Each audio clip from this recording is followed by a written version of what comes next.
강석성의 남북 이슈 진행을 맡은 남북통일없는 국민연합 사무국장 박현철입니다. 여러분 안녕하십니까?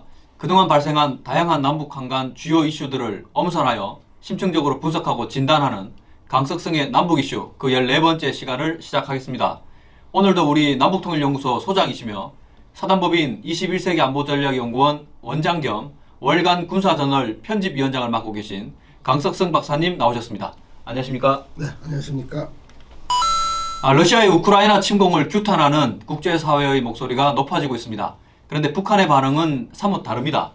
가장 큰 위협은 미국의 전행이며 우크라이나 사태의 근원도 미국과 서방의 패권주의에 있다 이렇게 얘기했는데요. 그 의미를 어떻게 해석해야 할까요? 네, 전 세계 대부분 국가들이 러시아의 우크라이나 침공에 대해서 공분하고 있지 않습니까? 네네. 그런 가운데 유독 북한만이 이와 상반된 아주 이해하기가 힘든 입장과 자세를 표명을 하고 있습니다. 네. 즉 이제 그 조선중앙통신에 보도된 북한 외무성에서는 이렇게 얘기를 하죠. 우크라이나 사태가 발생하게 된 근본적인 원인은 전적으로 미국과 서방의 패권주의적 정책이 있다 이렇게 단언하고 있습니다. 네. 그러면서 미국과 서방은 러시아의 합리적이며 정당한 요구를 무시한 채 북대서양 조약기구 즉 나토죠. 네. 나토의 동쪽 지역 확대를 추진하면서 공격무기 체계 배비 시도까지 노고를 하는 등 유럽의 안보 환경을 체계적으로 파괴했다라고 비난을 하고 있습니다. 그렇군요. 그리고 이것뿐만이 아니라 이라크와 아프가니스탄, 또 리비아를 폐허로 만들어버린 미국과 서방이 이제 와서 저들이 촉발시킨 이번 우크라이나 사태를 두고 주권 존중과 영토 완정을 운운하는 것은 어불성설이다 이렇게 주장합니다. 예. 이것은 이 TV를 보시는 분들도 아시겠지만 진짜 이것은 회계망측한 논리고 지나가는 소도 웃을 만한 그런 건데 이렇게 우크라이나 사태를 호도하는 것은 이 사태가 자신들이 대미관계 개선 노력 즉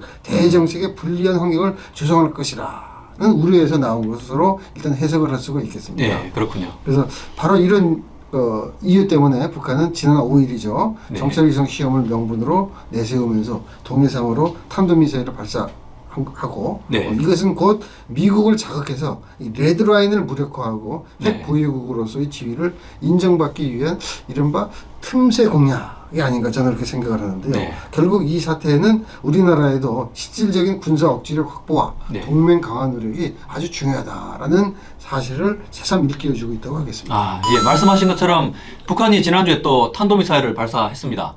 이번에는 정찰위성 개발이 그 이유입니다. 북한의 잇따른 무력 시위에다가 우크라이나 사태까지 겹치다 보니까 불안감을 느끼는 국민이 적지 않을 것 같은데요. 박사님께서는 어떻게 보시는지요? 네, 잘 알려져 있다시피 북한은 금년에 들어와서 벌써 9번째 미사일을 발사했는데 이런 그 일련의 미사일 발사는 다른 어떤 이유가 아니라 우리 냉철하게 우리가 볼 필요가 있는데 직접 우리를 겨냥한 위협으로 이렇게 봐야 됩니다. 그리고 그 수위가 날로 높아가고 있다 하는 점에 우리가 유의를 해야 되겠고 특히 북한은 지난달 중순 이 당의 정치국 회의에서 핵과 미사일 모라토리움 폐기를 공식화하지 않았습니까? 그래서 앞으로 이 한반도 정세에 먹구름을 조성하게 하고 있기 때문에 우리로서는 결코 자시해서는 안 될 것이다 이렇게 당부 말씀을 드리고 싶습니다. 그렇군요. 즉 북한은 지난달 27일에 이어서 5일에도 국가우주개발부 그리고 국방과학원이 정찰위성 개발 계획에 따라서 위성자료 송수신 및 조종지령 체계와 여러 가지의 지상위성 관리 체계들이 믿음성을 확정하기 위한 정찰위성 개발을 명분으로 해서 시험 발사를 했다라고 강변하고 있지 않습니까? 그러나 이런 북한의 주장은 이 손바닥으로 햇빛을 가리려는 상당히 어리석은 것으로서 이 탄도미사일 기술을 이용한 모든 발사를 금지한 UN 안전보장이사회의 결의를 위반하는 행위이자 한반도의 긴장을 고조시키는 반평화적 도발행위다 이렇게 저는 정의하고 싶습니다. 그렇군요. 그다음에 이제 여기에 덧붙여서 영변의 핵 단지 내에서 5메가와트급 원자로가 가동되는 징후까지 지금 포착되고 있지 않습니까? 그래서 우리로서는 그 추이를 면밀하게 분석해서 대응책을 강구해야 될 것입니다. 아마도 그래서 이런 그 미사일 발사는 대륙간 탄도미사일, 즉 ICBM이죠. ICBM 발사 준비의 일환으로 보아야 할 것 같고 또 앞에서도 잠시 말씀을 드렸지만 우크라이나 사태까지 자의적으로 해석하면서 러시아를 두둔하는 입장까지 보이고 있기 때문에 우리로서는 한미동맹을 더욱 강화하고 안보에 한치 빈틈도 허용해서는 안 될 것이다 라고 말씀드리고 싶습니다. 그리고 또 이뿐만이 아닙니다. 이 대선을 하루 앞둔 지난 8일이죠. 네. 2018년에 우리가 판문점 선언, 또 평양 선언하고 또 그 이어서 9.19 군사 합의를 갖다 일으켜내지 않았습니까? 네네. 이 군사 합의 이후 처음으로 북한 경비정이 서해 그 NLL 북한 네. 한계선을 침범하는 사안이 발생했습니다. 물론 어저께 그때 이런 상황과 관련해서 우리 측에 넘어왔던 북한 네. 측 요원, 북한 측 인원들은 다 소환하지 않았습니까? 네네. 아무튼 이런 일련의 상황에 대해서 국민들 일부에서는 다소 불안감을 느낄 수 있겠습니다. 그러나 이럴 때일수록 우리 정부와 군을 믿고 자신이 생명의 위험을 무릅쓰고 전쟁에 자발적으로 참여하고 있는 우크라이나 국민들처럼 우리도 정, 관, 또 군, 민이 혼연일체가 될 수 있는 국가는 안보관을 더욱 함양해야 할 것이 아닌가 이렇게 생각됩니다. 예, 그렇습니다.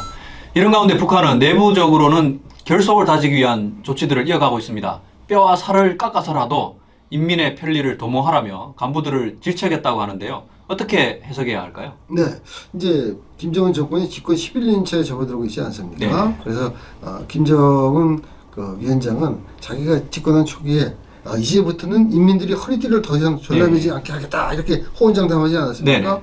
그러나 지금 상황이 어떻습니까? 어렵죠, 아주. 아주 어렵죠. 네. 그래서 북한 주민들 사이에서는 제2의 고난의 행군의 시기다 이렇게 말할 정도로 어려워지고 있는데 네. 이를 누구보다도 잘 알고 있겠죠 김정은 위원장이. 네. 그러니까 김정은 위원장은 자기가 행하는 현지 지도 또 뭐 정치국 회의라든가 이런 네. 전원회의 같은 걸 통해서 이런 그 어려운 경제 사정 이것을 커버하기 위한 조치로서 우리는 핵을 보유한 군사 강국이다 이렇게 우월성을 강변하고 있습니다. 그러나 네. 대부분의 인민들은 아직까지도 기아선상에서 허덕이고 있다 이렇게 보면 되겠습니다. 네. 특히 이제 이 코로나19 상황으로 인해서 맹방인 중국이나 네. 러시아로부터의 곡물이나 생필품, 원유 같은 것이 지원이나 수입, 뭐 원조까지도 지금 거의 없어지지 않았습니까? 네네. 그래서 빈곤의 늪에 빠진 북한 경제는 언제쯤 회복될까? 그 시기를 점치기도 어려울 정도로 네. 상당히 지금 난국에 처해 있고 이런 절박한 상황에서 김정은 위원장이 지난 2016년 12월에 처음으로 당 정책 집행의 기본 단위인 초급당 비서를 합니다. 이 초급당 네. 비서들로 이루어진 전당 초급당 위원장 대회를 개최하였습니다. 그리고 네. 이번에 한 게 네. 5년 만에 아. 지난달 28일 제2차 대회를 열은 겁니다. 그래서 예. 이 자리에서 김정은 위원장은 이제 나름대로 폐회사에서 이런 얘기를 했는데 네.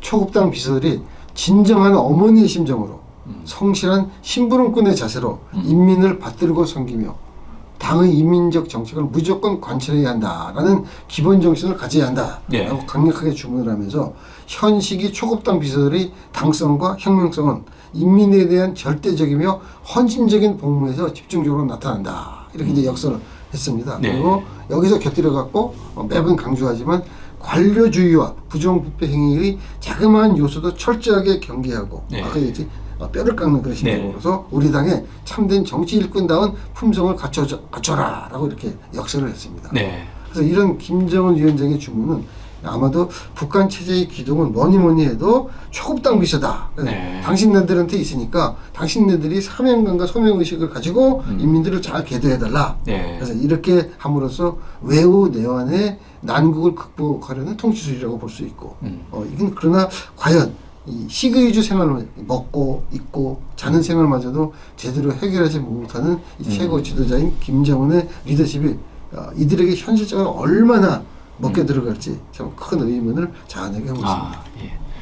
북한의 어려운 경제 사정은 그들이 민족 최대의 명절이라 강변하고 있는 태양절 준비 과정, 그 중에서도 이른바 4월의 봄 예술 축전의 준비 과정에서도 여실하게 드러나는 것으로 볼 수 있겠는데 이 점에 대해 말씀해 주시겠습니까? 네. 그 북한은 매년에 이제 그 민족 최대의 명절, 그래서 우리하고 개념이 완전히 다르죠. 네.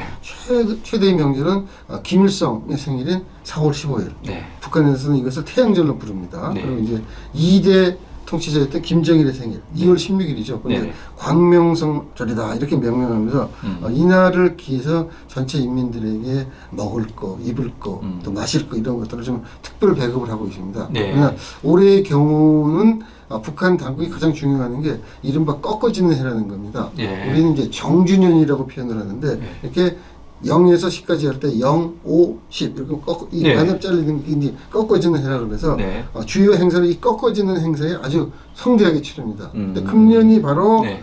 김일성의 또 김정일 꺾어지는 해죠. 네네. 그러니까 이런 그 김일성 같은 경우는 110돌 생일이고 예. 또 김정일 같은 경우는 80돌 생일이죠. 딱 꺾어지는 해지 않습니까? 예, 예. 그래서 상당히 성대하게 할 것으로 생각을 했는데 지난 그 2월 16일에 그 김정일 생일도 보니까 예. 예년의 수준을 벗어나지 못했고 예. 특히 이제 오늘 4월 15일이 네. 김일성의 생일인데 이것도 꺾어지는 해입니다. 네.